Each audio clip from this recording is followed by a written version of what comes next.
Sharon and Ben, for the next month, we're going to be digging deep into the juvenile justice system, taking a look at what's changed and how bad some cases have gotten. What I witnessed in the courtrooms in Fulton and Douglas County was sad, but it was real life. It's for all of us to remind us of the decisions we make, the work we do. Every time you decide where a child sleeps, it changes their life forever. But how those decisions are made are not often seen.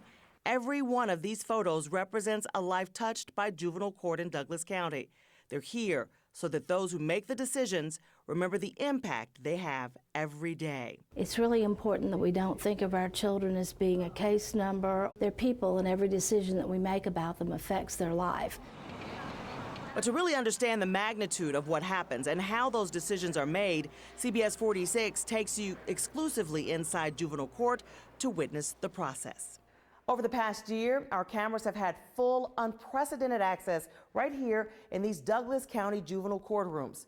We've been documenting what's going on behind these cases that are closed and oftentimes sealed. The department has filed a petition to terminate your rights to your child. Take a good look. Unless you're involved in a juvenile court proceeding, this is as close as you'll get to seeing what really goes on in juvenile courtrooms across the state of Georgia.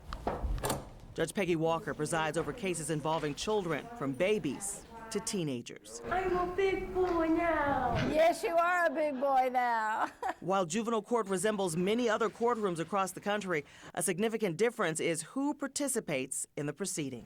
She would like to be present. Things are different now. Children are actually parties to the case. They have lawyers, they have guardian ad litems, and we want to make sure that we make the experience for them as pleasant as it can be under the circumstances. Children participating in their cases is not the only change that's taken place in Georgia's juvenile courts.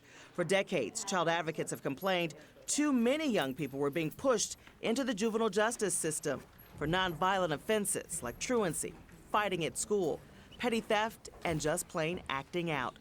But that is changing. Judges are turning to alternative and diversion programs that are proving to help keep kids out of the correctional system. This after Georgia Governor Nathan Deal signed landmark legislation in 2013 to improve Georgia's juvenile justice system. But is legislation enough to help the kids? We spend all of our time trying to change the behavior but not understanding its origins. And many times what causes children to appear in court in the first place, Both of the parents are incarcerated. There is not anyone to visit the children. is as complicated as the cases. The children were present at the death of their mother. Yes. And you were there as well. Yes. You can't make it routine. If you do, you've missed something. Every case has to have the same degree of attention because we want all of our children to do well. That's the hope. Every decision made here impacts a young life every day.